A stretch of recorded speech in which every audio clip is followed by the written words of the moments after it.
man mii nga xam ni maa nekk le responsable moral de l'ASC en même temps nekk président comité de santé poste de santé Liberté 2 jot nañu waxtaan tuuti ci téléphone li ma wax apparemment moom nañu gis fii ci affiche bi mooy li nga xam ne nii moom la mbëbët boobu nga am pour Sicap yëpp lay dal jàmm di la ne la waa Liberté ñu ngi nii dans le sens de l'écoute ñu nga bëgg nga partager li nga xam ne nii moom la bëgg lii bu la yàlla defee ñu waa Liberté ñu déglu la certainement y aura des questions après ñu jëm ci question ci li ñu ko teewal xam nga ñi nga xam ne ñoom ñoo ci ñaan yàlla nañu ci ba am boo xam ne day pas sax seen jëm loolu pas sax lii ci Liberté ba nga xam ne day laa wax rek Sénégal yëpp auzu billahi mina shaytaani rajiim bismillahi rahmaani rahiim wasalaatu wasalaamu ala rasulillah soxna Fatou Bata ñoo ngi lay nuyu di ziar la wax marhaban dalal ak jàmm waaye Sicap daal li ko yitteel li nga xam ne Sicap dafa ko yitteel li ñuy def nii mooy ñaanal am nga ci droit itam lu légitime la ndax doole bu ko jëlee jënd nga ni lii laa soxla fan laa ko yaakaaree fii ji bi nag di sunu ni ko imam waxee di ko ci Assane wax ko sunu frère xamuñu ci moom leneen lu dul mbaax ak nekk ci kër gi waaw nekk ci kër gi nag bu ko waxee mooy am ñu fi nekk ci koñ bi itam moom ñu ko taxawee donc ñëpp cër donc ñu ngi ñaan seen collaboration bi yàlla def ci barke bu ànd ak bu sedd bi yooyu itam yàlla may la ndam ndax itam mbir mi ndam rek la te doole moo demee jënd yàlla la ko yàlla jox ci barke yoon bi bi soo salaamaaleykum soxna sama jaar fi gars yi jaar rek ñu koy dara jàmm la sëñ Fallou xam nga sëñ Babacar waxoon ñoom Senghor ñu ko jaareen dañuy bëgg a jël réew mi dañ leen ñu jar a ñaanal ñu jar a ñaanal ñu en fait mairie Sicap ñu ko bëgg bari na mais su ma juumee pratiquement ñu ma dégg bu ñu laa ko njëkk a gis comme jigéen yéen bi nga xam ne lan la ko yàlla mais li may ñaax nit ñi rek mooy nit la mu war a def rek na ko def mais bu mu mës a fàtte ni dogal yàlla koy wax te lu nit di xëcc rek dal na fekk ni doon di gën ci yéen nag la nit di am li nga mënut suñu question Sicap day ñu ngi def day fekk ni comme benn échantillon booy prélever rek ñu ñëw représenté ñeneen ñi te projet yi ñu gis nga décliné ko fii c'est tellement intéressant avant ngaa ñëw gars yi ñu ciy discuter li am solo nag bokk na ci li ngay wax à chaque fois il faut lui parler koy wax rek bokk na ñu dégg nga am ñun jigéen ñi on partage tout ñu peut-être cadre professionnel moo tax dañuy gën ci ñun chaque jour moo doon lu mu ñu woo dañ ko ciy fekk si tey suñu neexoon kër gi ko bu ñu ko mën a def ci biti lañ koy def relation rapport yooyu ñu am nañ waaw on t'encourage ñi ngi lay jàppale te yàlla na la ci yàlla defal ndam yàlla na la yàlla defal bu suuf sa njaboot ñoo ngi gërëm ñëpp di sant ñëpp jërë ngeen maa ngi nuyu ñëpp di leen gërëm di leen sant si teewaay bi di leen remercier parce que déjà temps moom yomb que nit yi bàyyi seen ay yitte ñëw toog fi rek même bu nekkee benn minute sax loolu maa leen di si sant di leen si gërëm di leen remercier bu baax Fatou Matar nag sama sœur la sama jigéen la yàlla def na bi ñu xamante yàgg te pourtant dëkkoon nañu parce que man justice la seen ko topp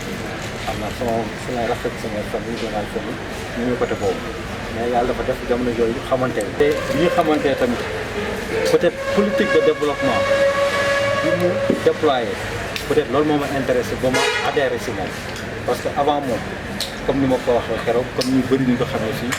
ñun mouvement politique ak mouvement associatif yàgg nañ si du tey depuis temps Kaldisien la ba si Ñaañu Touré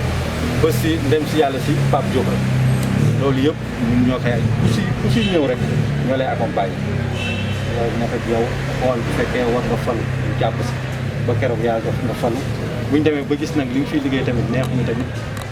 bu fekkee xeex dafa jot tamit dañu jóg xeexaale la ñu jóge fi moom mi expliqué naa ko jot nañu waxtaan keroog li mu développé ak kii yu mu am idée yu mu am ak yéene yu mu am pour Sicap ak waa Sicap peut-être loolu loolu moo ma gën a motivé pour ma ànd ak moom parce que politique dañu toll foo xam ne ñun léegi gestion de la cité la ñuy wax man mënu ma concevoir wala ma comprendre ma dëkk fii koo xam ne dëkku fi juddoo fi màggew fi yeewoo fi di ma administrer man du ma nangu loolu peut-être dañ koy subir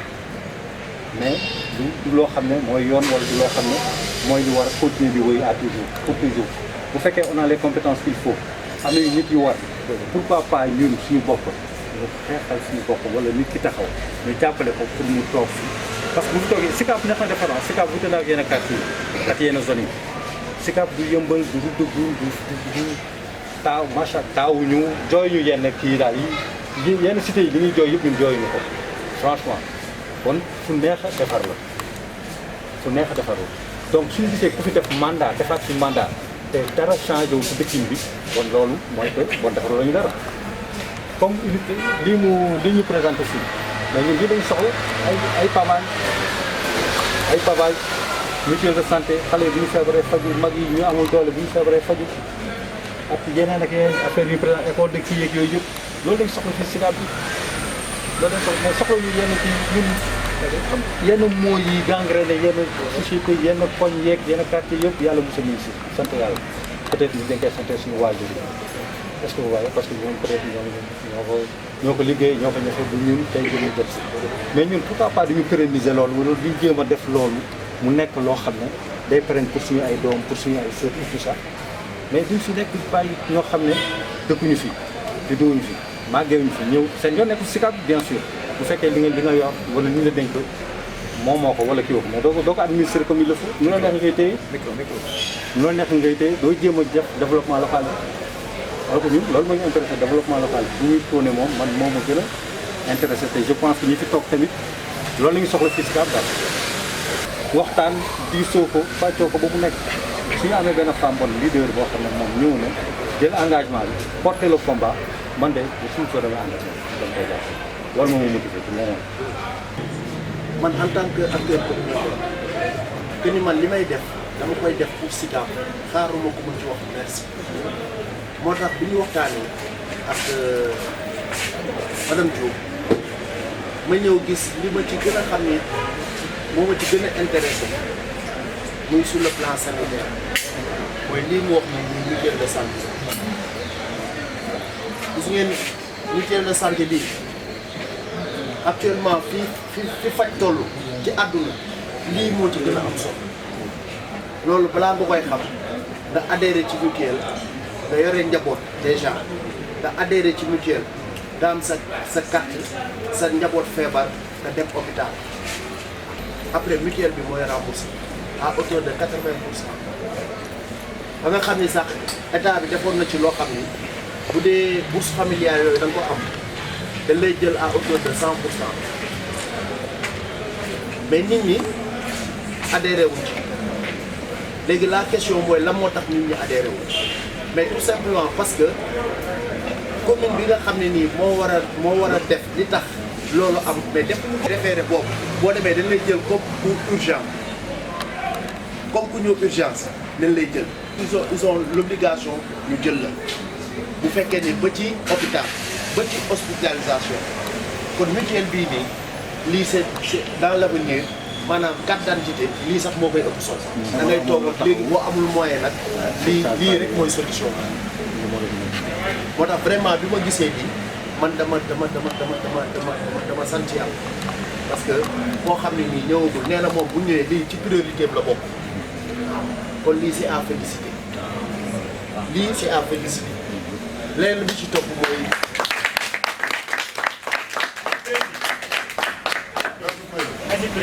li ci topp mooy unité de pavage mais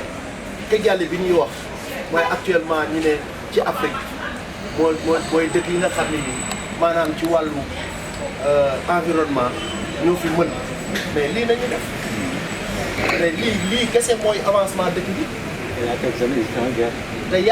yàqalul population bi dara li ñuy wax naan set na li ñu naan rafet na nangam ak nangam yëpp lii la ko président xool fépp boo xam ne nii amul suuf si amul fa njëriñ ñu def ko pavage mooy gën a yomb defar mooy gën a yomb bale mooy gën a yomb raxas mooy gën a yomb lépp. madame Diop ma vraiment ñu ngi rafetlu sa ñëw fii déjà ci bind bi ñëw bi am na njëriñ te ñu ngi lay dalal jàmm aussi yaa moom vraiment di la bàyyi kàddu gi.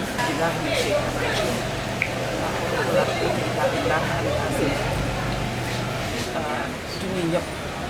ko commencé suñu papa Ndiaye suñu quartier di delloo nuyu imam ñu mu àndal président ASC ak ñu mu àndal ñëpp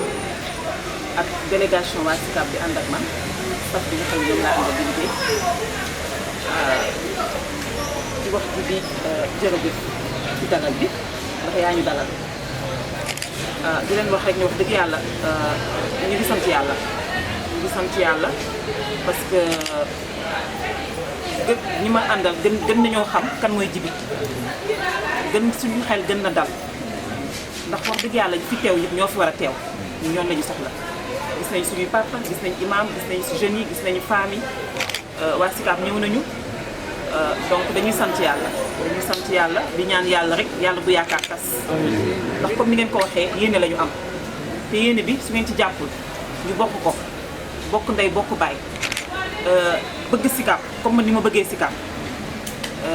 bu ci ñëpp bokkee ànd ko yàlla nag dina ko sottal bu soobee suñu borom te am nañu yaakaar wax dëgg yàlla parce que jamono dafa toll foo xam ne suñu borom dafay boole ñu war a ànd ñu boole leen Djiby dëgg la yàgg ñu xamante mais ki xamante bi tax ñu xamante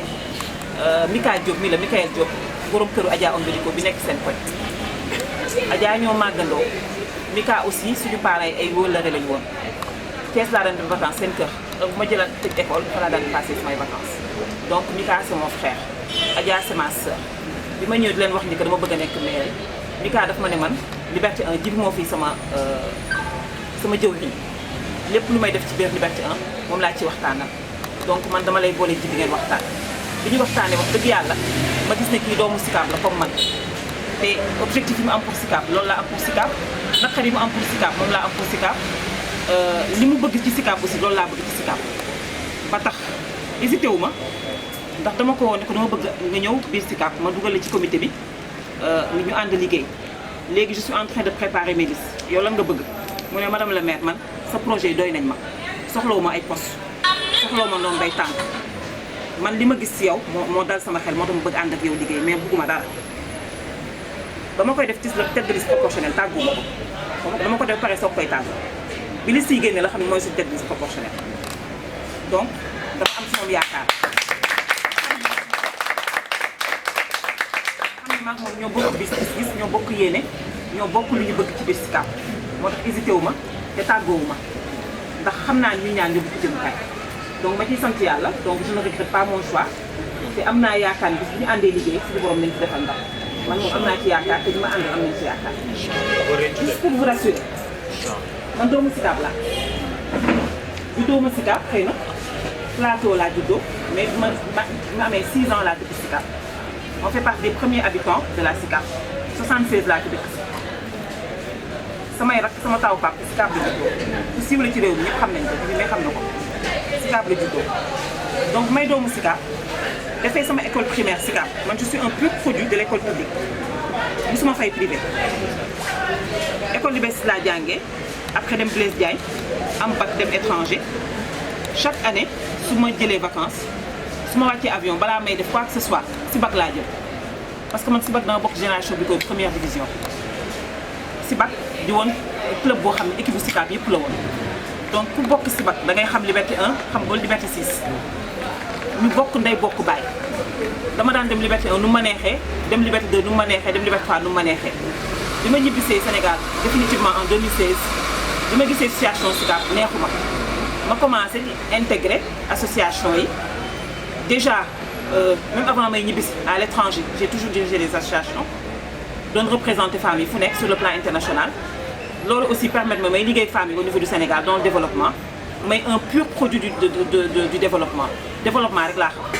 ASC Tout Puissant bu Liberté man maa ko créé ak ndem si yàlla Malick Diop j'avais 15 ans donc ngeen xam ne loolu yàgg na man dama association laa xam vie associative laa xam jàppal ma jàpp laa xam noonu lañ ma tàggatee donc loolu tax bi ma ñibbisee ba léegi maa ngi ci affaire association yi loolu aussi di ma jàppale may participer au développement de ma cité maa ngi xool xale yi lan la ñu soxla ma ciy jàpp su ma gisee état du Sénégal teg na ay programmes pour les jeunes pour les formations pour l'emploi intégrer samay jeunes et tout ça je le faisais dans la discrétion su ma gisee ne jàkk ji am na lu mu manqué buñ ma ko yëgalee ma am la sama astuut ga ma am ma dugal ko fa su ma gisee ne astuut gi doyul ma dem seeti état fa nga xam dañuy génne mbirum jàkk génne somme bu conséquent jox ko waa jàkk dugal seen jàkk ma koy def su ma gisee aussi ne que benn koñ soxla na terrain basket wala soxla na un petit jardin ma contribuer parce que yàlla dafa def programme bi may liggéey Promoville programme de modernisation des villes du Sénégal day liggéey ak maire du Sénégal yëpp ma xam ni y a possibilité may gis tam ne gis ne wax dëgg yàlla gox yi mun nañ ko defar il suffit juste ñu am volonté il suffit juste ñu xam fa la ñuy jaar may saytu di def li may def ba yàlla def Covid bi ñëw Covid bi mu ñëwee ma commencé def ay live thématique sur l'économie di wan ne ni que live bi vraiment Covid bi pandémie bi aubaine la pour que Sénégal change doxalin te mënuñu ko changer tant que defaraatu di gox yi développement mën nañu ko def ci gox yi parce que gis nañ yéen ñëpp solidarité bi amoon ci gox yi jàppal ma jàpp bi mayante masque yi defar masque yi joxante gel yi setal ci quartier yi ñu indiwaat ko ma gis ne Sénégal wax dëgg yàlla bëgg nañ dara bëgg nañ lu baax bëgg nañ lu set bëgg nañ lu rafet bëgg nañ aussi nekk toog ci santé bu baax ma commencé bind projet boo xam ne c'est un projet de développement communautaire ma ne projet boobu xalaatu moon sax affaire mairie dama koy bind vraiment pour ñu xool nan la ñuy suqalee gox yi développer gox yi waxale ko ci Sénégal yëpp ba vraiment Sénégal naat Sénégal bi ñu xamoon démb Sénégal bu set Sénégal bu am sécurité Sénégal boo xam les gens sont en bonne santé Sénégal boo xam nit ñi dinañ dëkk dans un environnement sain xamante parce que tëjoon nañ quartier yi am na quartier mel ñaari tali par exemple dañu commencé woon créer ay barrages pour n'importe qui du dugg gan bu ñëwee sax ñoo xam kan mooy gan bi ndax booba ragal nañ feebar bi bugguñu feebar bi dugg ci biir koñ yi donc yooyu yëpp sécuriser waat suñu quartier yi ma gis ne vraiment Sénégal engouement boobu vraiment bu ci nit ñi jàppee ku nekk récupérer waat sa gox defaraat sa gox amaana développement dina am donc foofu la sama projet commencé may bind mais may bind dama ne man je vais commencer par SICAP bi nga xam ne fa laa soxlee ko màggee fa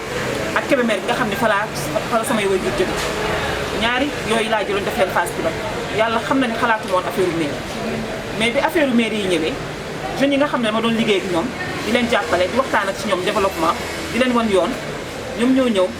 ils se sont créés en association ñëw seet si ma nañu faatu dañu bëgg nga poser sa candidature mairie SICAP pour ñu jàpp ci mais leen loolu loolu ko dëgg yàlla affaire politique la moi j'ai jamais fait de politique de ma vie moi je suis une femme de développement dëgg la maa ngi liggéey politique yi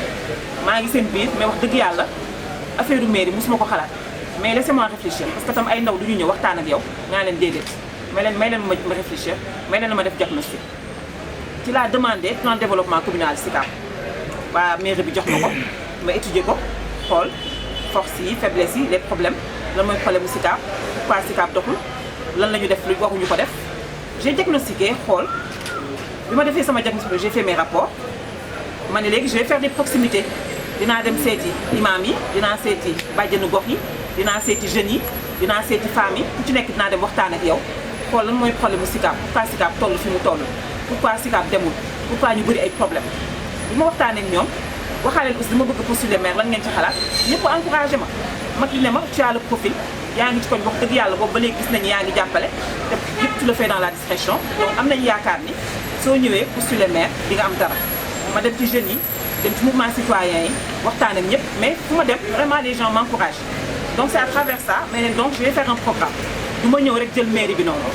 mais nag laissez-moi réfléchir je vais essayer de faire un programme par rapport au diagnostic bi nga xam def nañ ko ma décelé SICAP avant amuñu woon suuf fépp dafa amoon tali set ñu ngi bokk ndey bokk baay donc y avait la sécurité on se connaissait boo demee dugg kër diw ñu ne la kii de mooy di woy sama pap ne ah xam nañ sa pap ñu xamul sa pap xam nañ sa rak bu jigéen wala xam nañ sa rak bu góor wala xam nañ sa yaay loolu amatul biir SICAP même balaa ngay dugg ci kër léegi da ngay laajte te avant vraiment ñun ñëpp dañoo xamante woon ñu gis ne SICAP aussi am na insécurité parce que dañoo rax dootul ñun rek ñu ñëw fekk si ñu bari lañu ñu gis tamit ne SICAP am nañu problème de santé loolu diagnostic moo ko génne diagnostic moo génne que vraiment SICAP bari na ay feebar bari na aussi ay xale yoo xam ne ñu ngi dans la précarité drogue baa ngi biir SICAP yamba baa bi ngi si biir SICAP agression bi commencé na ñëw biir SICAP donc yooyu yëpp muy problème d'insécurité ñu ne donc on va essayer de créer un centre de formation boo xam ne non seulement on va former les jeunes dans les nouveaux métiers ba pare on va les insérer nañ leen jàppale tàggat leen ñi nga xam ne am nañu diplôme ñu jéem a xool ñu leen di intégrer ci biir société bi ñi nga xam ne amuñu xëy jàppuñu ci dara ñu jéem leen former jéem a xool xale yi nga xam ne tam ñu ngi taxawaal ñu jéem leen récupérer insérer leen encore ci biir société bi donc c'est ça qui a créé l'idée vraiment du centre de formation au métier et services ñu gis ne aussi biir SICAP bari na ay trucs marchands il y a des galeries il y a des restaurants il y a des fast-food bari na ay services yoo xam ne service bi des na parce que xale yi kenn tàggatu leen dañ naan xale yi SICAP ils sont fainéants bëgguñu liggéey ma ne non xale yi SICAP fainéants bëgguñu liggéey mais dañu amul orientation dañu amul ku leen jaaral ci yoon amuñu ku leen gindi amuñu ku leen ne fii mooy yoon bi amuñu ku leen jox rêve ne leen que y a possibilité que les choses changent te affaire yi mënul changer tant que yéen jeunes yi ñëwu leen ngeen ñu ànd bokk ndey bokk bàyyi te ku toog ak jeunes yi waxtaan ak ñoom xam ne ñoom ñëpp seen bopp yi ay projet kese la ndax man heure bi may def proximité franchement je prends beaucoup de projets yoo xam ne jeunes yi ñoo ma koy waxal seen bopp ma intégré ci li ma xam ak li ma am dugal ci biir donc ma ne jeunes yi ils ont juste besoin d'écoute et d'orientation man loolu laa gëm te ñu ngi ci donc centre de formation bi vraiment c'est pour les jeunes c'est pour les jeunes on s'est dit aussi on va essayer de récupérer tout ce qui est corps de métier mécanicien yaa ngi fi di taxawaal tôlier yi ñu ngi taxawaal peintre yaa ngi taxawaal te ñoom ñëpp ñoo bokk benn métier pourquoi ne pas les former boole leen formaliser leen wutal leen des espaces yoo xam ne ñoom ñëpp dañu fay dajaloo ku am sa problème oto mu leer na ne fee boo fa demee di nga fa faj sa problème mécanique di nga fa faj sa problème tôlerie di nga peinturer sa oto si tu as un problème d'électricité am na ku la ko fay régler. référé boobu boo demee dañ lay jël comme pour urgent comme ku ñëw urgence dañ lay jël ils ont l'obligation ñu jël la bu fekkee ne ba ci hôpital ba ci hospitalisation kon mutuelle bii nii lii c'est dans l'avenir maanaam carte d'identité lii sax moo koy ëpp solo parce que léegi xam nañ ni feebar fu mu toll ak li muy def ci li muy gaawee ci doomu aadama matériel si da ngay toog ak léegi boo amul moyen nag lii rek mooy solution moo tax vraiment bi ma gisee nii man dama sant yàlla parce que boo xam ne nii ñëwagul nee na moom bu ñëwee lii ci priorité bi la bokk kon lii c'est à féliciter lii c'est à féliciter leneen bi ci topp mooy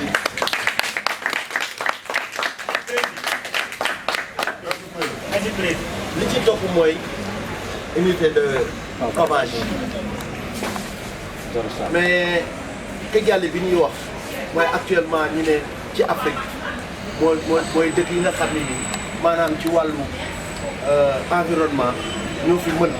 mais lii nañu def mais lii kese mooy avancement dëkk bi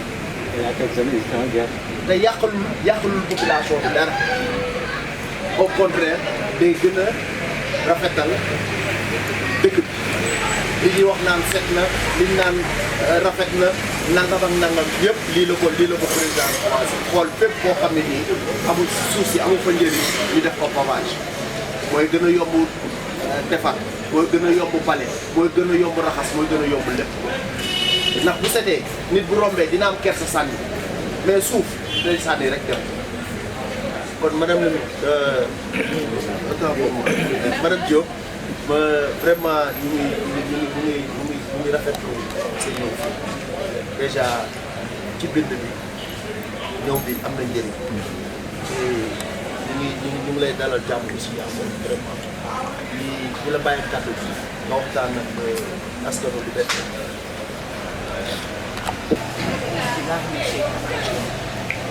wala alhamdulilah di nuyu ñëpp ko commencé suñu papa Ndiaye suñu ko quartier di delloo nuyu imam ñu mu àndal président ASC ak ñu mu àndal ñëpp ak délégation waa SICAP bi ànd ak man staff bi nga xam ne ñoom laa àndal di liggéey di wax ji di jërëjëf ci dalal bi ndax yaa ñu dalal di leen wax rek ne wax dëgg yàlla ñu ngi sant yàlla parce que ñi ma àndal gën nañoo xam kan mooy Djiby gën suñu xel gën na dal ndax wax dëgg yàlla fi teew yëpp ñoo fi war a teew ñoon lañu soxla gis nañ suñuy papa gis nañ imam gis nañ si jeunes yi gis nañu famille waa SICAP ñëw nañu donc dañuy sant yàlla di ñaan yàlla rek yàlla bu yaakaar tas ndax comme ni ngeen ko waxee yéene la ñu am te yéene bi su ngeen ci jàppul ñu bokk ndey bokk baay bëgg SICAP comme man ni ma bëggee SICAP bu ci ñëpp bokkee ànd ko yàlla nag dina ko sottal bu soobee suñu borom te am nañu yaakaar wax dëgg yàlla parce que jamono dafa toll foo xam ne suñu borom dafay boole ñu war a ànd ñu boole leen Djiby dëgg la yàgg ñu xamante mais ki xamante bi tax ñu xamante Mikael Diop mi la Mikael Diop borom këru Adja Ombéliko bi nekk seen koñ Adja ñoo màggandoo Mika aussi suñu parents ay wóllare lañu woon Thiès laa daan dem vacances seen kër donc bu ma jëlaat tëj école fa laa daan passé samay vacances donc Mika c'est mon frère Adja c'est ma sœur bi ma ñëw di leen wax ni que dama bëgg a nekk maire Mika daf ma ne man Liberté 1 Djiby moo fii sama jëwriñ lépp lu may def ci biir Liberté 1 moom laa ci waxtaanal donc man dama lay boole Djiby ngeen waxtaan bi ñu waxtaanee wax dëgg yàlla ma gis ne kii doomu SICAP la comme man te objectif yi mu am pour SICAP loolu laa am pour SICAP naqar yi mu am pour SICAP moom laa am pour SICAP li mu bëgg ci SICAP aussi loolu laa bëgg ci SICAP ba tax hésité wu ma ndax dama ko woon ne ko dama bëgg nga ñëw biir SICAP ma dugal la ci comité bi ñu ànd liggéey léegi je suis en train de préparer mes listes yow lan nga bëgg mu ne madame la maire man sa projet yi doy nañ ma soxlawu ma ay poste soxlawu ma noonu bay tànk man li ma gis ci yow moo dal sama xel moo tax ma bëgg ànd ak yow liggéey mais bëgguma dara ba ma koy def la tête de liste proportionnelle tàggu ma ko dama ko def pare soog koy tàggu bi liste yi génne la xam ne mooy suñu tête de liste proportionnelle donc dafa am ci moom yaakaar xam ne maag moom ñoo bokk gis ñoo bokk yéene ñoo bokk lu ñu bëgg ci biir SICAP moo tax hésité wu ma te tàggoowu ma ndax xam naa ñuy ñaan yóbbu ci jëmukaay donc ma ciy sant yàlla donc je ne regrette pas mon choix te am naa yaakaar ni bis bu ñu àndee liggéey suñu borom nañ ci defal ndax man moom am naa ci yaakaar te ñu ma àndal am nañ ci yaakaar juste pour vous rassurer man doomu SICAP laa juddoo ma SICAP xëy na plateau laa juddoo mais bi ma amee 6 ans laa dëkk SICAP on fait partie des premiers habitants de la SICAP 76 laa ci dëkk samay rak sama taw pap SICAP la juddoo ku siiw la ci réew mi ñëpp xam nañ ko bi may xam na ko SICAP la juddoo donc may doomu SICAP defee sama école primaire SICAP man je suis un pur produit de l'école publique musuma fay privé école Liberté laa jàngee après dem Blaise Diagne am bac dem étranger chaque année su ma jëlee vacances su ma wàccee avion balaa may def quoi que ce soit si bac laa jël parce que man si bac dama bokk génération bi ko première division si bac di woon club boo xam ne équipe bu SICAP yëpp la woon donc ku bokk si bac da ngay xam Liberté 1 xam nga Liberté 6 ñu bokk ndey bokk baay dama daan dem Liberté 1 nu ma neexee dem Liberté 2 nu ma neexee dem Liberté 3 nu ma neexee bi ma ñibbisee Sénégal définitivement en 2016 bi ma gisee association SICAP neexuma ma commencé di intégrer association yi déjà même avant may ñibbisi à l'étranger j'ai toujours dirigé des associations doon représenter femmes yi fu nekk sur le plan international loolu aussi permettre ma may liggéey femmes yi au niveau du Sénégal dans le développement mais un pur produit du développement rek laa xam ASC tout puissant bu Liberté man maa ko créé ak ndem si yàlla Malick Diop j'avais 15 ans donc ngeen xam ne loolu yàgg na man dama association laa xam vie associative laa xam jàppal ma jàpp laa xam noonu lañ ma tàggatee donc loolu tax bi ma ñibbisee ba léegi maa ngi ci affaire association yi loolu aussi di ma jàppale may participer au développement de ma cité maa ngi xool xale yi lan la ñu soxla ma ciy jàpp su ma gisee état du Sénégal teg na ay programmes pour les jeunes pour les formations pour l'emploi intégrer samay jeunes et tout ça je le faisais dans la discrétion su ma gisee ne jàkk ji am na lu mu manqué buñ ma ko yëgalee ma am la sama astuut ga ma am ma dugal ko fa su ma gisee ne astuut gi doyul ma dem seeti état fa nga xam dañuy génne mbirum jàkk génne somme bu conséquent jox ko waa jàkk dugal seen jàkk ma koy def su ma gisee aussi ne que benn koñ soxla na terrain basket wala soxla na un petit jardin ma contribuer parce que yàlla dafa def programme bi may liggéeyee Promoville programme de modernisation des villes du Sénégal day liggéey ak maire du Sénégal yëpp ma xam ni y a possibilité may gis tam ne gis ne wax dëgg yàlla gox yi mun nañ ko defar il suffit juste ñu am volonté il suffit juste ñu xam fa la ñuy jaar may saytu di def li may def ba yàlla def Covid bi ñëw Covid bi mu ñëwee ma commencé def ay live thématique sur l'économie di wan ne ni que live bi vraiment Covid bi pandémie bi aubaine la pour que Sénégal change doxalin te mënuñu ko changer tant que defaraatu ji gox yi développement mën nañu ko def ci gox yi parce que gis nañ yéen ñëpp solidarité bi amoon ci gox yi jàppal ma jàpp bi mayante masque yi defar masque yi joxante gel yi setal ci quartier yi ñu indiwaat ko ma gis ne Sénégal wax dëgg yàlla bëgg nañ dara bëgg nañ lu baax bëgg nañ lu set bëgg nañ lu rafet bëgg nañ aussi nekk toog ci santé bu baax ma commencé bind projet boo xam ne c'est un projet de développement communautaire ma ne projet boobu xalaatu moon sax affaire mairie dama koy bind vraiment pour ñu xool nan la ñuy suqalee gox yi développer gox yi wërale ko ci Sénégal yëpp ba vraiment Sénégal naat Sénégal bi ñu xamoon démb Sénégal bu set Sénégal bu am sécurité Sénégal boo xam les gens sont en bonne santé Sénégal boo xam ni dinañ dugg dinañ dëkk dans un environnement sain xamante parce que tëjoon nañ quartier yi am na quartier mel ñaari tali par exemple dañu commencé woon créer ay barrages pour n'importe qui di dugg gan bu ñëwee sax ñoo xam kan mooy gan bi ndax booba ragal nañ feebar bi bugguñu feebar bi dugg ci biir koñ yi donc yooyu yëpp sécuriser waat suñu quartier yi ma gis ne vraiment Sénégal engouement boobu vraiment bu ci nit ñi jàppee ku nekk récupérer waat sa gox defaraat sa gox amaana développement dina am donc foofu la sama projet commencé may bind mais may bind dama ne man je vais commencer par Sicap bi nga xam ne fa laa soxlee ko màggee fa ak Kébémer bi nga xam ne fa la samay waajur jóge ñaari yooyu laa jëloon def leen phase pilote yàlla xam na ne xalaatu moon affaire u mairie mais bi affaire u mairie yi ñëwee jeunes yi nga xam ne dama doon liggéey ak ñoom di leen jàppale di waxtaan ak ci ñoom développement di leen wan yoon ñoom ñoo ñëw ils se sont créés en association ñëw seet si ma nañu faatu dañu bëgg nga poser sa candidature mairie Sicap pour ñu jàpp ci mais leen loolu loolu ko dëgg yàlla affaire politique la moi j'ai jamais fait de politique de ma vie moi je suis une femme de développement dëgg la maa ngi liggéey politique yi maa ngi seen biir mais wax dëgg yàlla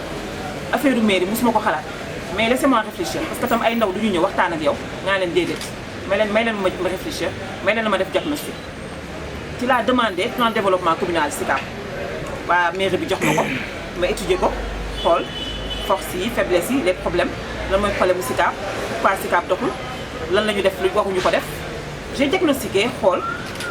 bi ma defee sama diagnostic j'ai fait mes rapports ma ne léegi je vais faire des proximités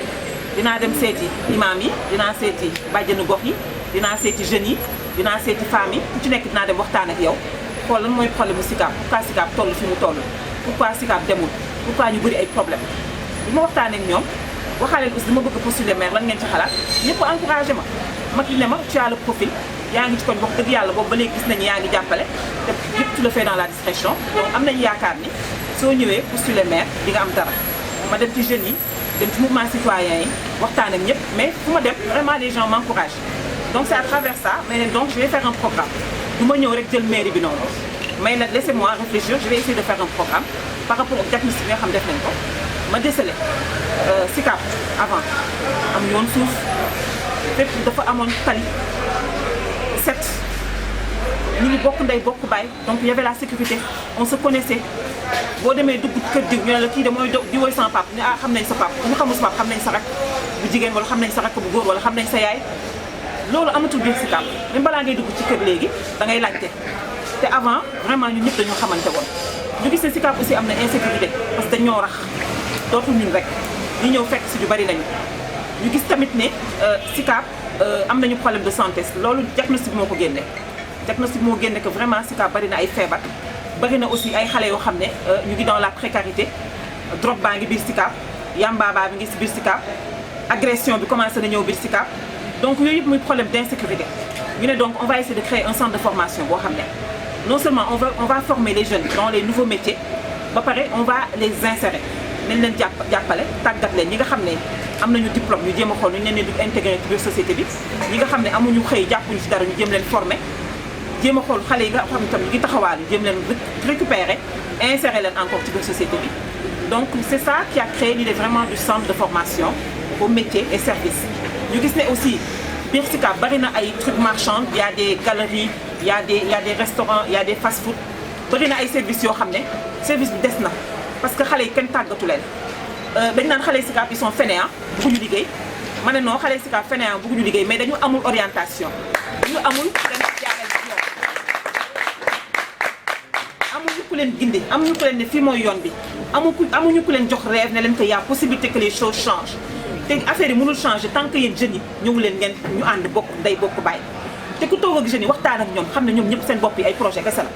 ndax man heure bi may def proximité franchement je prends beaucoup de projets yoo xam ne jeunes yi ñoo ma koy waxal seen bopp ma intégré ci li ma xam ak li ma am dugal ci biir donc ma ne jeunes yi ils ont juste besoin d'écoute et d'orientation man loolu laa gëm te ñu ngi ci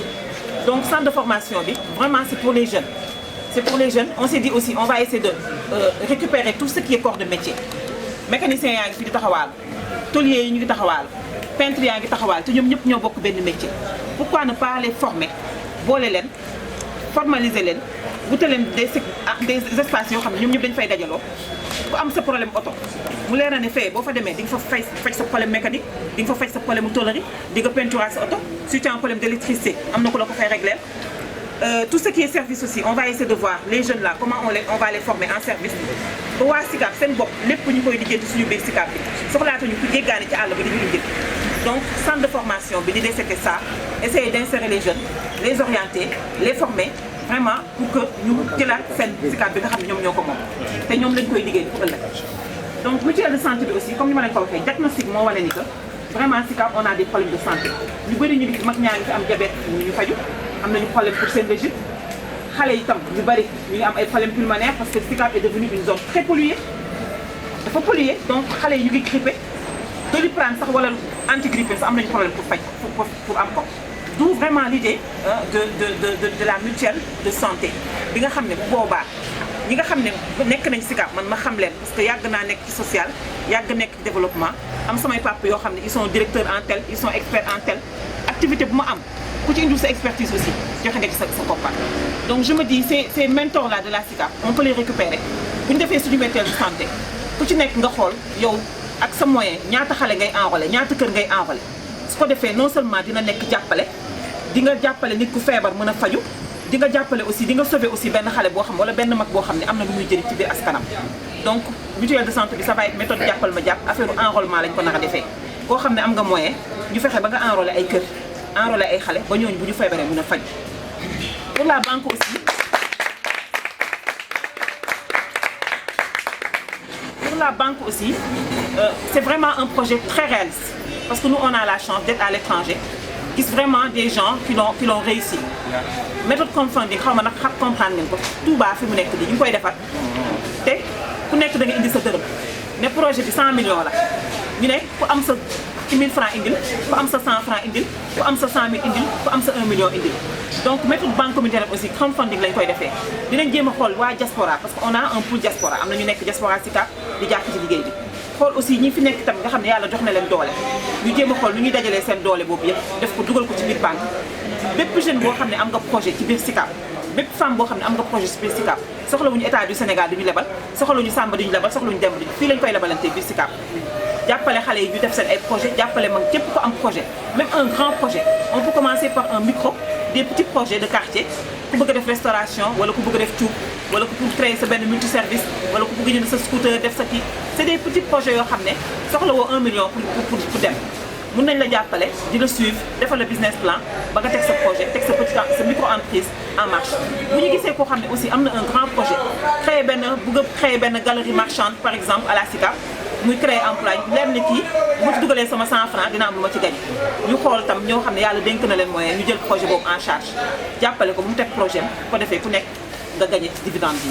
donc banque communautaire bi loolu la tout va se faire au niveau de la communauté soxlaatu ñu jéggaane à l'étranger même diaspora bi nga xam ne ñu ngi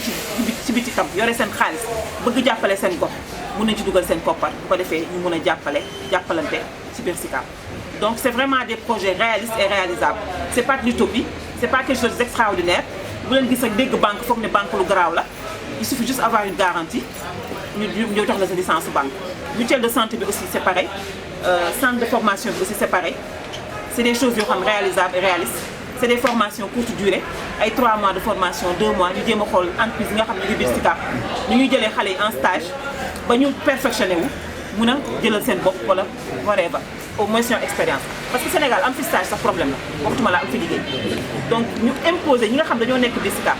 di gagné xaalis biir SICAP au moins dans le cadre de leur RSE responsabilité sociale d'entreprise ñu mun a jàppale suñu jeunes yi insérer leen jàngal leen jox leen stage kii leen ni ñu koy waxatee jël leen ñu liggéey parce que actuellement il y a beaucoup de grands projets yi nga xam ñu ngi biir SICAP il y a le BRT voilà il y a les ponts donc c'est des entreprises chinoises qui sont là non seulement ñu ngi yàq suñu environnement bi te amaluñu benn njëriñ sur le plan social amaluñu njëriñ ñu ngi yàq suñu environnement bi donc dañu am vraiment pour dédommager waa SICAP bu leen mënul aussi fay xaalis ñu jël suñuy jeunes ñuy liggéey seen biir pas ay jeunes manœuvres mais même les ingénieurs qui sont dans les SICAP on peut les intégrer dans ces projets là donc ñun boobaa loolu mooy nekk suñu xel donc juste pour vous dire en grosso modo les projets c'est ça ñun nag ay doomu SICAP lañu fi la ñu juddoo fi la ñu yaroo fi la ñu màggee fi la ñu yeewoo suñu ndey ak suñu bàyyi ñu ngi biir SICAP donc wëriwuñu demuñu fenn ci àll ba man dama jógee étranger dëkkoon naa quelque temps Almadies mais dama ne fii xajuma fi xaw ma fii man xaw ma dëkk viwu tubaab man viwu communauté laa xam ma dellu si ñëw SICAP wut fa sama kër dëkk fa boobu ba léegi ñu dund ak waa SICAP nag xam seen ay problème xam seen ay mbébét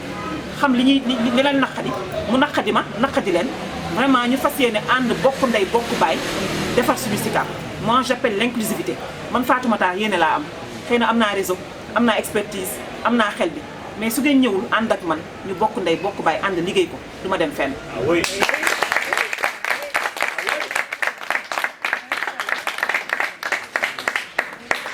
donc pour vous dire mi ngi noonu projet yaa ngi noonu ñu nag dañu ñëw jël mairie bi vraiment pour liggéey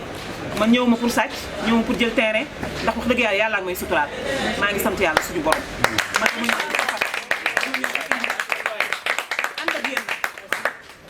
ànd ak yéen nag ñu liggéey wax dëgg yàlla dama ciy insister parce que su ngeen ci jàppul du ma dem il faut que ñu ànd bokk ndey bokk baay bokk objectif bokk yéene xam ne SICAP moo ñu ñor SICAP moo ñu tax a jóg ñu ànd liggéey SICAP waaw loolu daal mooy sama yéene loolu moo indi sama ànd ak kii vraiment am yaakaar ci moom ndax ma waxtaanee ak moom quelques heures toog nañu 2 heures de temps premier jour bi ñu gisante il était tellement intéressant que vraiment voilà c'est ça il était très j'étais venu pour 30 minutes ñoom Mika laa seeti woon mais bi ñu woowee ji bi toog naa fa xam presque takkusaan fekk na ma fa ñuy waxtaan pour vous dire donc ñu ñoo bokk yéene ñoo bokk fi ñuy nappee li mu gëm laa gëm li mu bëgg laa bëgg te yaakaar naa ni yéen tam ñi fi nekk même objectif yi ngeen am ASC ku koy diriger parce que dafa fekk nga bëgg sa gox yéen ñii tamit ku nekk da nga bëgg sa gox moo tax ngeen toog fii c'est pas pour mes beaux yeux que vous êtes là vous êtes vraiment là pour les SICAP comme nous aussi on est là pour les SICAP donc foofu laay daanale di leen gërëm encore di leen sant on a de grands projets quand même on a de très grands projets on a un projet d'hôpital bëgg nañ vraiment Mamadou Diop ñu def ko hôpital de place A les écoles aussi vraiment on veut que les écoles des SICAP deviennent des écoles d'excellence bëgg nañ vraiment école publique mu jëlaatu ko rôle parce que école privée ñu ngi fayloo suñu doom xamuñu sax qualité lañ leen di jàng bu baax dañ la ngay yóbbu sa doom école privée pare la ko fay répétiteur or que les écoles publiques sont là si les instructeurs sont très bien formés il va falloir vraiment que ñu xoolaat suñu bopp bu baax a baax il nous faut un lycée on n'a pas de lycée à la SICAP amuñu lycée donc il faut aussi qu'on se batte pour qu'on ait un lycée soxlaatuñu dem ay Blaise Diagne ailleurs am nañu espace CM Liberté 6A mën nañu ko def lycée mën nañu ko yëkkati yokk ko mu nekk lycée cadre de vie bi aussi bëgg nañ aussi tout ce qui était jardin qui traîne ici ñu restaurer ko ñu amaat jardin suñu papa yi bu ñu jëndee fajar ba ñëw am fu ñu toog di féexloo respirer air pur bëgg nañ aussi tout ce qui est petit stade yi nga xam ne ñun SICAP ñëpp xam nañ ni koñ boo dugg am na benn terrain de basket wala benn terrain de football booy sa biir koñ amatul suñu doom yi amatuñ fu ñu fawee loolu aussi on va se battre récupérer tout ce qui est terrain de quartier ñu defaraat ko ba xale yi seen biir koñ yi ñu am fu ñu fawee suñu doom yi am fu ñuy fawee loolu aussi c'est impératif cadre de vie bi aussi bëgg nañ vraiment defaraat bëgg nañ désencombrer lu mel ni allée rond-point 6 allée Liberté 6 ni mu mel ni ko commerçant yi yàqee du dugg du yoon loolu aussi bëgg na bokk suñu xeex ñu reboiser defaraat chaussée yi am ay plantes am ay fleurs ñu mën a noyyi suñu biir cité yi Ali Khalifa Babacar Sy aussi foog ñu defaraat ko ni mu mel yàqu ñu fay weer ay yére waa ñaartal ñëw di fa fóot di ñëw di weer mbëri ñëw fa di fa bàkkoog di fa entraîné dadul dëkk du yoon moo nañ ko mën defaraat ba vraiment yéen ku dëkk fii mën a doxantu ba foofu wala ku bëgg a def sport nga def sa marche ba foofu def sa sport toog ci jardin profité de la verdure parce que nag dëkk dafa war a am poumon vert dëkk dafa am fu nit ñi di nooyee on en a besoin grippe yeeg feebar yu bëri yëpp fréquenté bi moo ko indi nit ñi ngi seen biir kër yi amatuñu fu ñu dem amuñu fu ñu taxawaale amuñu fu ñu xappee Sicap dañu xam ci xap bi xam ñu ci bëgg lu baax xam ñu ci sañse xam ñu ci sport donc loolu nag dañ ko war a delloo foog naa loolu la woon donc les grands projets c'était ça Demba Diop vraiment bëgg nañu ko def Barclay on va rêver il faut rêver voilà c'est les rêves qui deviennent réalité donc dañ ko bëgg a def Barclay lépp loo xam ne dañ koy def ci sport ñu defee ko bii Demba Diop bii dans l'intercommunalité nag parce que bokkuñu ko ñun rek ci Sicap rek moomu ko bu ñu sàgganee fédération récupéré ko ñaari tali ci la bokk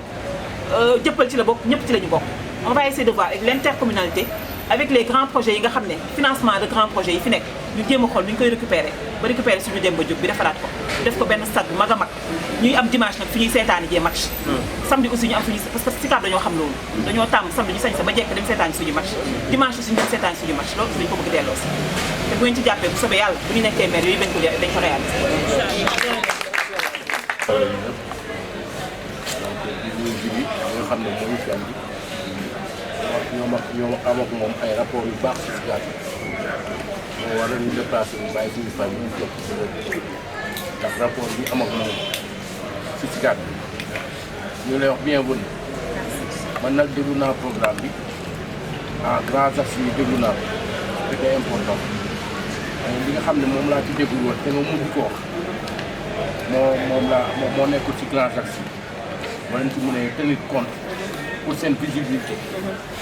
que des fois il faudra expliquer dans le fond dañuy expliquer sur la théorie il y a des gens qui sont intéressés par le sport ay cible lañ kon cible bu nekk da nga koy atteindre kii bëgg sport da nga koy atteindre femmes yi nga xam ne dañuy yore seen panier yooyu da nga leen di atteindre comprendre discours il faut mu wàcc tuuti pour ñu mën a atteindre cible yi nga xam ne moom ko si beneen bi may wax mooy commune c'est pas facile à gagner lenn rek moo ko mën a gagner porte à porte du grande manifestation bi ñee porte à porte nga wax ak nit ñi li ñuy dégg nga andil leen lu ñu mën a gis loolu mooy gagner commune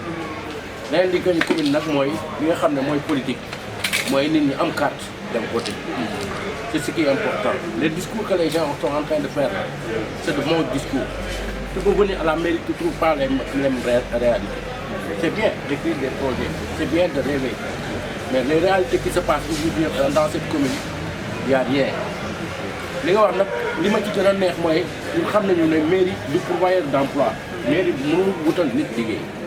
mais mun na former li nga wax dafa am solo il y a beaucoup de peintres qui sont ici au niveau de la Sicap boo leen formé en technique de couleur képp kuy peintre Sicap ñoom lay woo ñu am seen association ñu toog mu defal leen publicité ak communication kuy peintre mu woo leen ñoom yenn Sicap maçon yi les mêmes choses peintre nu mu tudd mécanicien yi c'est vrai loolu moo ñu gën a métti poste de santé bu nekk Liberté ci garage mécanicien la nekk nit ki nan la fay fajoo pour wér mais ñooñu dañ ko war a jóge ñu dajale leen fenn comme ni nga wax noonu ak yeneen mais daal dans l'essentiel xam naa ne ak li ma lire fii très franchement vous avez le profil d'un maire kon yàlla ci yàlla def jàmm. nañu liggéey parce que des fois accompagnement boobu nañu ñàkk du question que dañu ñàkk formation wala dara am na ay formation pour ça mais ku ñuy accompagner comme tey grand bi ni mu ko mujjee wax ñii mën a peintre ñu leen boole woon fenn Sicap 1 ba 6 macha allah dafa xaw a ñaax fépp fu am peinture bu ñu woowee bu ñu fa demee dina gën a baax suñu mécaniciens yi tamit noonu comme Papis Ndiaye lépp luy affaire électricien si code bi dañ koy woo mais léegi bu ñu ko booloon moom ñuy dëkk Liberté 2 Liberté 3 Liberté 4 dina gën a yaatu daal waaye yow macha allah maanaam daal li nga wax dal na suñu xel parce que tamit nit ki moom ñëwam lu mu am solo li mu lay wax moo ëpp solo te tamit ñu ngi lay ñaanal waaw rafet na si njort lool fi nga jëm daal yàlla na ko ñëw. waaw ñu ngi lay nuyu madame Diop waaw li nga fi wax dal na xel ni nga ko doon waxee ça se voit que sa xol la génn yonent bi dafa ne ki gën ci nit ñi mooy ki nga xam ne mooy njëriñ nit ñi te sa tànk wala sa projet mooy pour que jëriñ ay nit mais yonent bi dafa ne képp kuy wut dara na sàmmanteeg ñaar yi ku ko sàmm ci yoon bi ngay wut rek di nga atteindre sa objectif dale na wasluk bi himmatika sabila wala taqul kayfa sabilu ma dalla zu amalin saa yawman wa hikmatuhu dalilu kalla wala xaabu mru in yawman wa maqsaduhu labir mu ne amul kenn koo xam ne dafa ubbi bunt pour atteindre objectif am déjà mu jël yàlla teg ko ci ginnaawam xelam di ko niital xalaatam di ko niital xam-xamam di ko niital yéeneem bu baax mooy xàlli yoon bi ba mu atteindre objectif li nga wax nii dal na xel sax xol la génn yàlla nañ ci am njort bu rafet jeunes yi nag kontaan nañ parce que tàccu yi ñuy tàccu dafa génnee seen xol ndaxte li nga wax moo leen dugg ñi ngi lay ñaanal nag yàlla bu yaakaar tas ñi ngi lay ñaanal yàlla defal la tawfiq ba nga xam ni ñëpp dinañ jëriñu ci liggéey bi nga suuf walhamdulilah.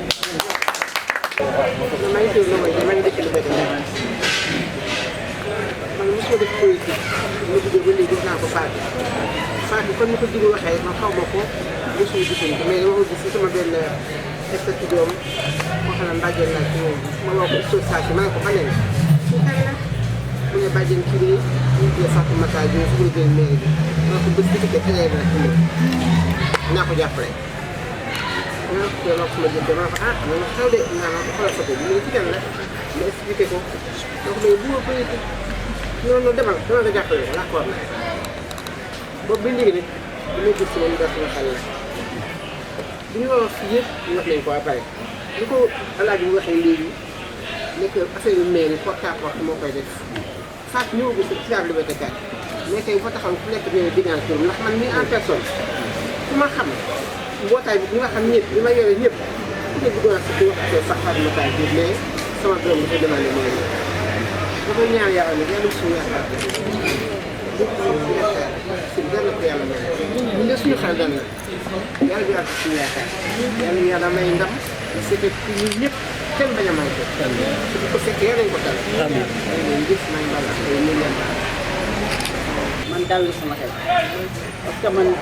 lii laa doon wër boobu ba tey maa ngi koy soog a dégg nag lii nga wax ci yëpp ci Sicap bi moom lañ ci soxla ñu ñaan yàlla ñu am ndam te xale yi maa leen di wax ne lii ngeen dégg yëpp ñi fi nekk ngeen wax leen ko ñoom tam ñu jëli seen carte ñu voté ngeen voté fii parce que seen njëriñ la ñi nga xam ne kii sama doom la maa ngi moom depuis mu nekk xale ba heure bi lépp lu mu la wax rek dëgg la si ñoom parce que bëgg na waa Sicap bëgg na jeunes ñi am lu mu mës a am moom jeunes ñi ñoo ko loolu mën naa ko teg looloo tax ma la yàlla nga am ndam ñëpp dañ ci jàpp bu soobee yàlla. salaamaaleykum mbooloo mi maa ngi nuyu ñëpp ci seen tur ak seen sant maa ngi sargal ñëpp ci teewaay bi di remercier vraiment ñi fi nekk ñëpp man maa ngi tudd Aïna Ndiaye man maay comité communication la bokk ci groupe waa Sicap ñun ñii soxla maire bi ak Fatou Mactar Diop sunu futur maire moom la ñu àndal kon nag suñu ñëwee tey ànd ak sunu délégation bi ñëw fekk si leen donc foog ñu remercier leen ci seen teewaay sargal leen wax leen vraiment kontaan nañu torop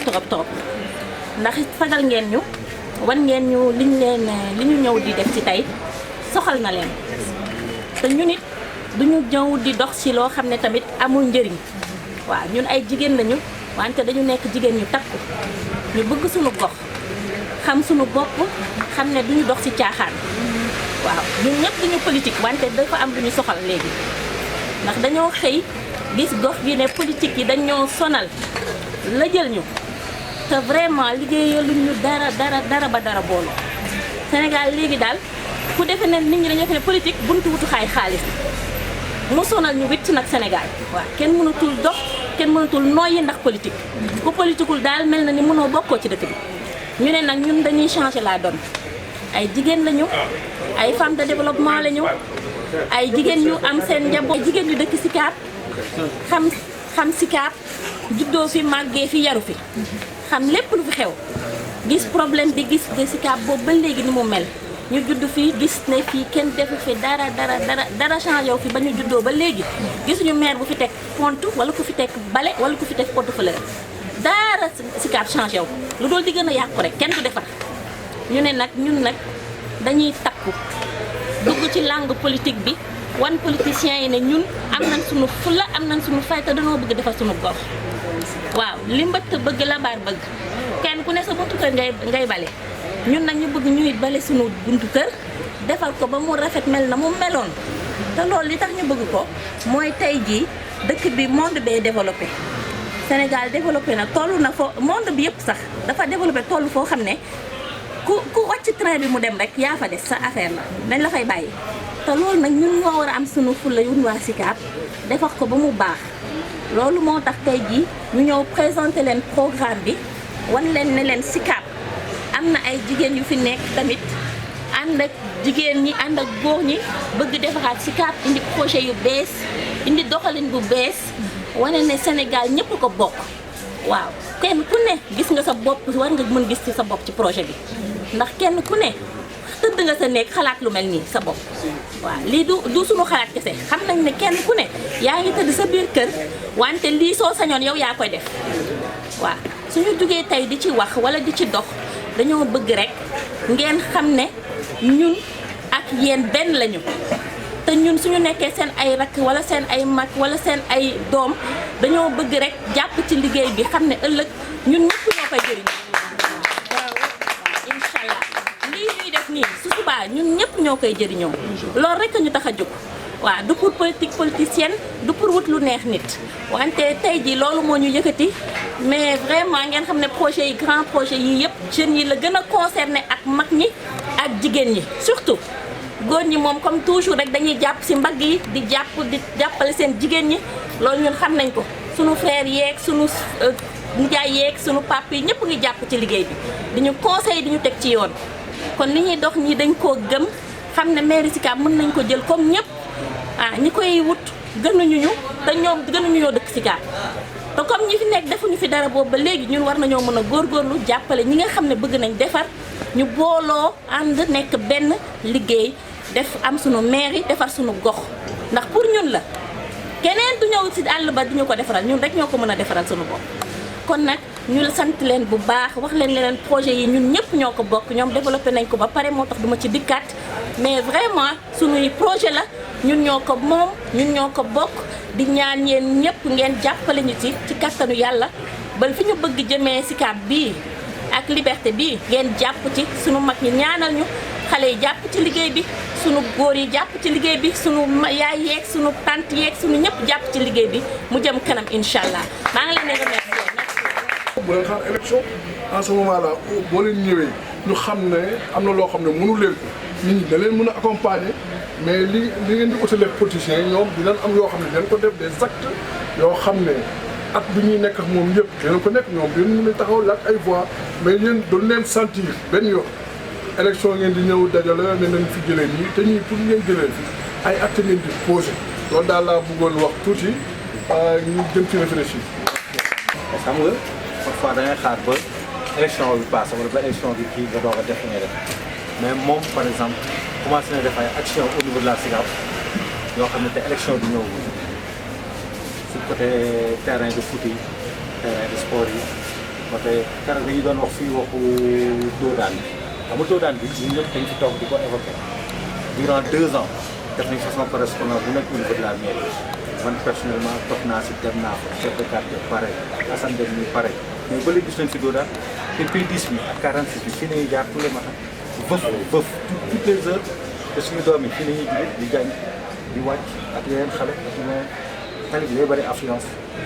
moom keroog ñu suñu première entreprise moo ko waxee daf ma ne bu ma xaar élection dama xaar élection dinaa defar fii dina daal di Youssou keroog dimanche bi ñuy wax téléphone boo ko passé lan la yoon dinaa leen defal fii dina daal suñ première entrevue loolu la ma avant may gisante avant ñuy toogaat sax loolu la ma njëkk wax naa leen defal fii dina daal xool leen zone wala si Sicap bi côté yi nga xam ne soxla na pavage sentir ngeen que fii war nga ko pavé ngeen wax ma ko comme ça pavé leen loolu la ma njëkk wax soxlawul ñuy xaar élection yi jot soxlawul ñuy yegg élection dès à présent on commence le travail ça veut dire que bon développement buy woote bon ñu si moom parce que politicien bi dafa naan bu ma campagne ba pare bu ma toogee si mairie bi naa joxal ku dëkk si Sicap bi bu la wax bu ma toogee si mairie bi donc commencé dafay commencé liggéey que ma toog si mairie bi que ma bañ toog si mairie bi li ma sentir ak li ma bëgg a def Sicap dama koy def moom loolu la moo tey idée boobu la ñëwee donc y a rien de plus salutaire que ça ak terrain yi mu commencé defar au niveau de Liberté 6 allées yi ñu commencé réaménager waat les jardins publics et tout ça il y a plein d'actions yoo xam ne c'est déjà en œuvre tey yàgguñu élection tawaguñu si élection dugguñu si mairie tout ça c'est à saluer vous voyez am na si yoo xam ne moom moo leen gën a mën a dérouler suuf bi nga dérouler pour rebondir par rapport li ci bi wax donc ñun balaa ñuy jël mairie vraiment bëgg nañ def des actions citoyennes comme ni mu la ko waxee il y a des choses yoo xam ne c'est pour la Sicap soxlawuñu élection xam ñun ay doomu Sicap lañu bu suñu doom yi amee ay mini terrain de basket ou mini terrain de foot ñuy fawee pour suñu doom yi la ma nekk maire bu baax samay doom moo ci bénéficié wu ak doomu waa Sicap doodaan aussi pour la sécurité aussi quand c'est urgent il faut pas attendre que ñu jël mairie bi c'est des choses yoo xam ñun ñoo ci bénéficié wu te bu ëllëgee ñaanuñu ko yàlla bu fi accident amee wala benn xale dee fi boobaa waa Sicap bi tout le monde sera ébahi donc bu fekkee loo xam ne yàlla mën nañu ci dans nos réseaux mën nañu ko régler donc on va pas attendre d'avoir la mairie pour le faire donc ça Inch'Allah dès la semaine prochaine l'entreprise sera là pour def doodaan bi ça moom c'est acté bëgg nañ aussi balaa ñuy jël mairie bi aussi tout ce qui est petit jardin yi nga xam dañu nekk ci duq yi di nax saay buujumaan di fa fanaan ak di fa bàyyi seen ay bagages ñun tam fas yéene nañ bëgg nañ vraiment balaa ñuy jël mairie bi ñu restaurer leen verdiraat ko nettoyer ko defaraat banc yi ba waa gox bi récupérer ko wax naa sama point focaux yi ku nekk fi nga nekk nga jéem a xool jardin yi fa ne nga photo ñu jéem a xool ni ñu koy defaraatee même dans les écoles aussi on veut vraiment herboriser muru école yi ñu jéem leen defaraat def des arbres dans ci allée école yeeg yooyu ça moom vraiment on va pas attendre la mairie ça c'est des actions citoyennes yoo xam ne bëgg nañ ko poser vraiment balaa quoi que ce soit voilà. Pape Diop ñuy jël mairie bi parce que il n'était pas connu nit ñi xamuñu ko woon bi Pape Diop da nga naan toog takkusaan gis ko mu ànd ak ñaari nit ñi dugg ci kër waxtaan dem yal na yàlla wàcce yéen ci man bokk naa ci ñi ko defal promotion ci bi ñuy dem élection jour bi ñuy dajee niveau Kennedy xaw ma Blaise Diagne non Blaise Diagne ñoo ngi taxaw nii bi ñu gisee image yi dafa kontaan man ko yàlla na doon seen liggéey bu fàtte ni te noonu la liggéey ba gagné maire bi te PDC nekkul au pouvoir ay ténor na leen jaral sol daal di dugg ci kër yi comme li maire ba lay wax dëkkandoo dafa am solo nga sol sa daal di toog ak ñoom jarul ay fanfare gàddu ay oto def tra ci yooyu gars yi def ñu man ay 17 oto jiite ñuy def ay kii yooyu klaxon non solo sa daal di dugg ci kër yi lii ngeen wax fii foo toog wax ko fa ak waxuma ñëpp nañ bàbbee ko topp la mais ñi am xel di xalaat ñu bari nañ la bàyyi xel dëgg la projet la de ndax kii waxantu bokkul ak ko xam nit su amee ay bagages su toogee wax nit ñi xam ne ko fii moom la nit ñi am tey su fekkoon dafa inondé wala mu tàkk nit ñi amuñ fu ñu dem mooy li wolof di wax rek koo xam ne su gumbaa yaa koy wommat su wànnantee rek dama jënd tuuti jërë ngeen ko. maay waru moon sax wax ndax sama papa yi defe naa wax nañ la ba pare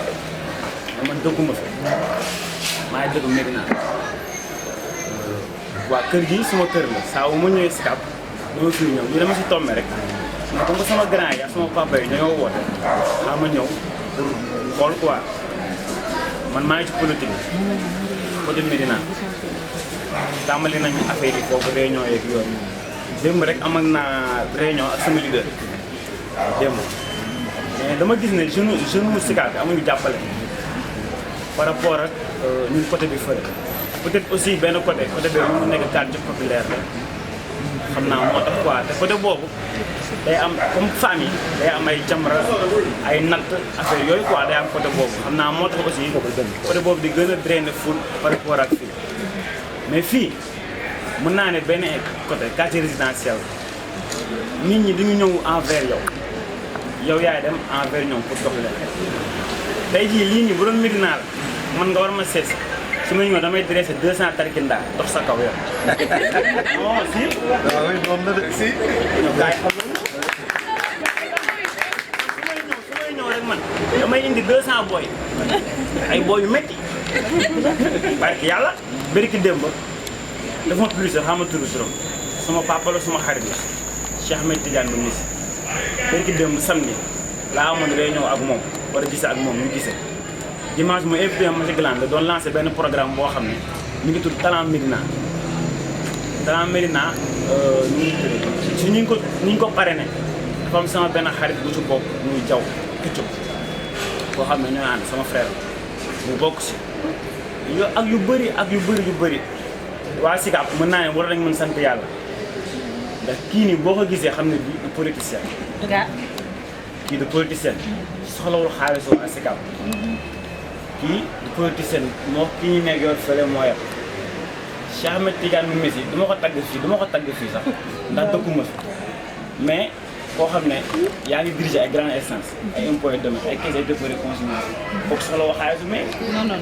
boo neexoon toog candidat say doom ñu ngi fa say lépp a ngi fa mais ku ñëw ne day ñëw jàppale jeunes yi maire ku mënul diriger wala ku mënul administrer mënoo ko yor xam nañ affaire yi doxee xam nañ ne OVP yooyu mi dox occupation voie publique affaire yooyu gars yi fi dugal xaalis xam nañ ni muy demee mais Sicap daal jeunes dañu manqué jàppale en résumé Sicap doo dem si yenn entreprise wala yenn usines yi ba gis fa ay booy Sicap wala ay booy yoo xam ne ñoo xam ne da ngay gis jiw mu nekk fenn mu leer na leen kii di pourtant dugal ko mais bras long moo ko fa dugal nit moo ko jàpp si loxo yóbbu ko foofu gis nañ ko du benn du ñaar lan moo tax acteur de développement yi nga xam ne nekk nañu biir Sicap mënuluñu loolu seen booy pourquoi loolu koñ bu nekk bu amoon benn acteur de développement comme ñun fee ni ñu ko amee koñ bu nekk mën naa ne am na benn acteur de développement boo demee ay Damas yu si dal mi ngi fa di def lu baax sama côté ay Paxi Gos na nga fa ak gars yu bëri nga xam ne ñu ngi seen ruq mais pourtant politique mais sont des acteurs de développement day gis ko la woo nga ne kaa ma defal la nga wut permis gis ko la woo nga ne kaa ma jëm la boole diw mu dal la bourse gis ko la woo nga kaa ma doon la visa nga dem Turquie wala nga dem Canada gis naa ñu bëri ñu ngi ko defaral ñii nii booy ay bachelier la 4 ans xaw ma 5 ans ñi ngi am bac plus de jàng ba léegi man aw ma bac dama am fit aw ma bac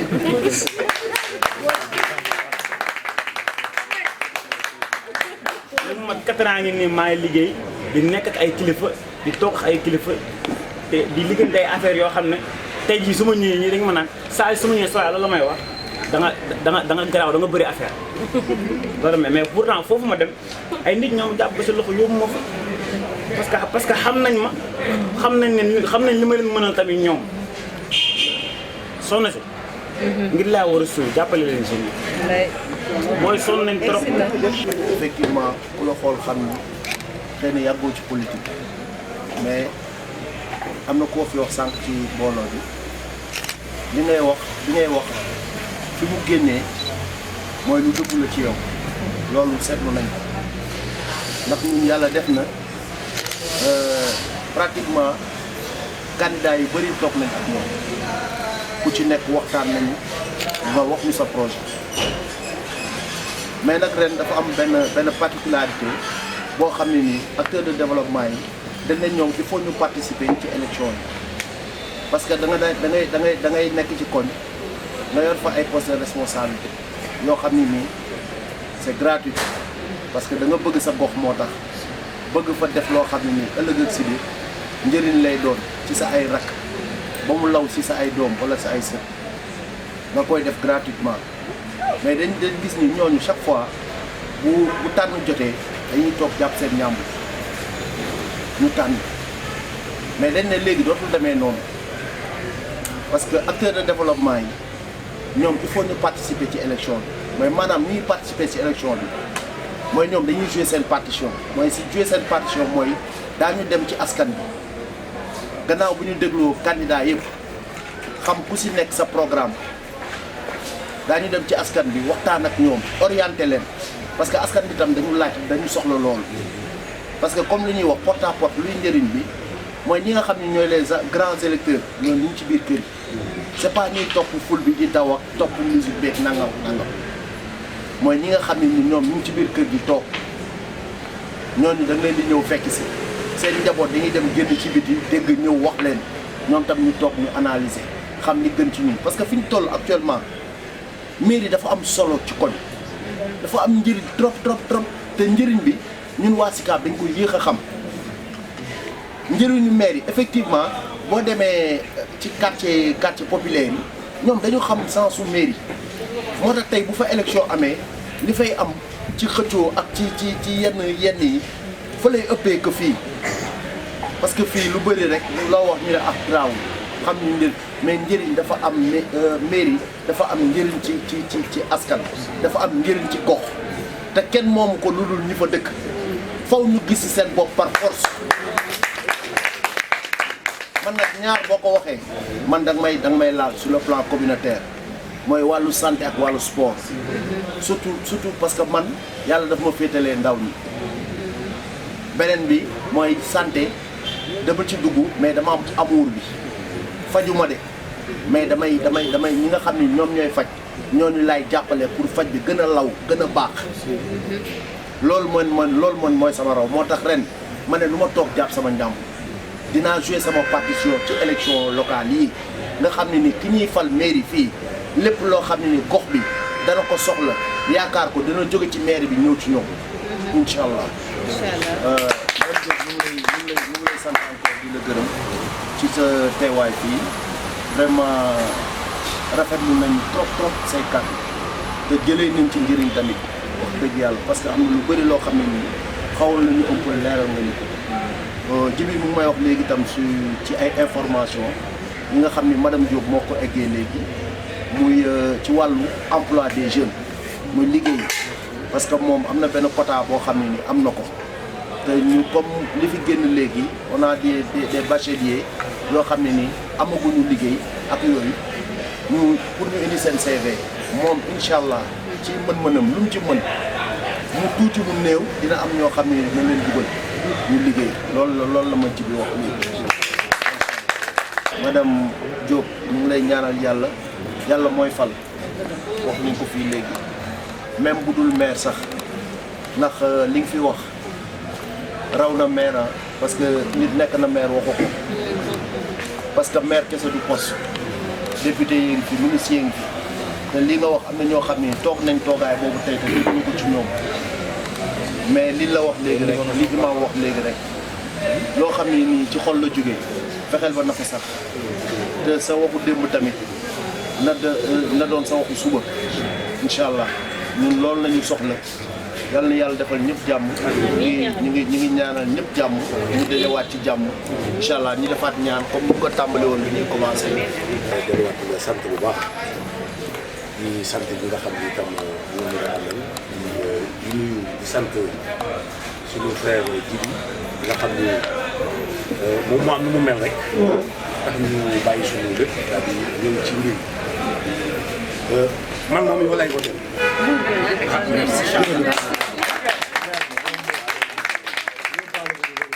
boobu ba léegi maa ngi dégg nag ñu koy waxee ci façon candidat yëpp ba tey suba ci nit mais man li ma xool fii li nga développé léegi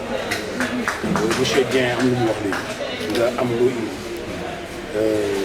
léegi dernière information bi ñëw jëm ci yi xale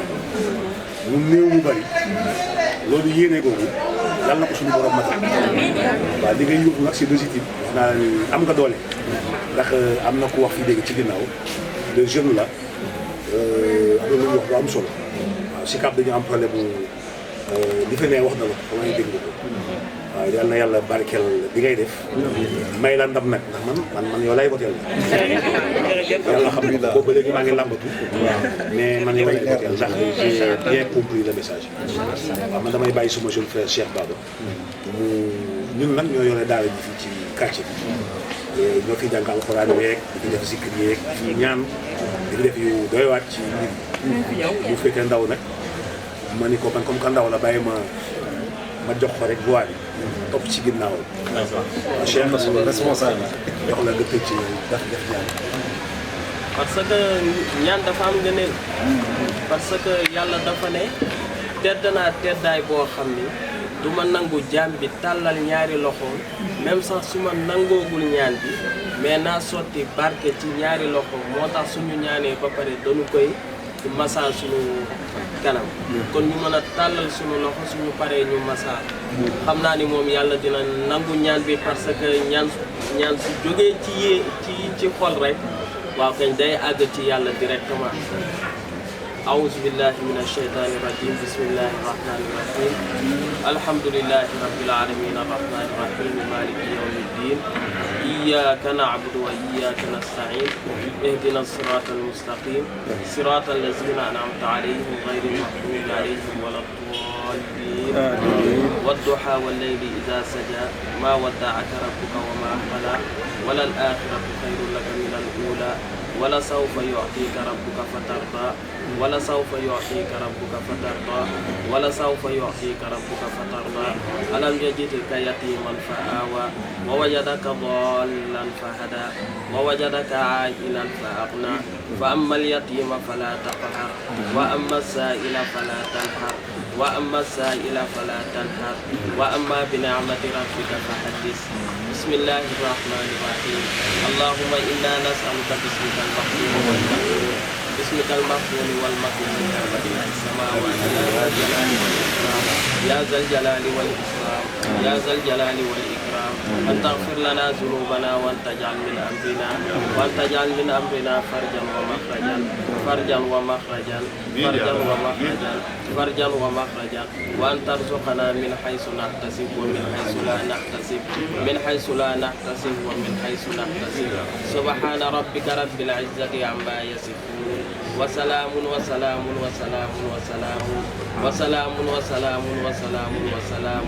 وسلام على المرسلين والحمد لله رب العالمين. Ya Rabbal Alamin.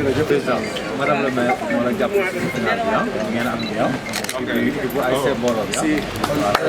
Madame le maire, vraiment keroog bi ñu waxtaanee ba pare Djiby daf ko wax loolu ne ko ASC Mbooloo dafa qualifié final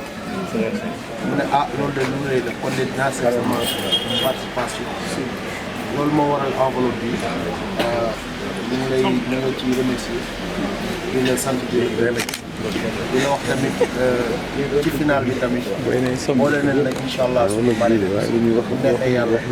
daal ñëw ba fi nga dëkk fekk dafa ak ñi nga dëkkal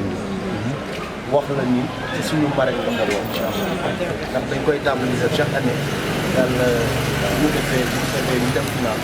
dañuy tàmbali def loolu ñi nga xam ne ñu ko ñuy jàppale daa ñuy def délégation ñëw ba sa biir kër sa njaboot say waat yi ñëpp xam ni jàppale nga ASC am solo merci jërëjëf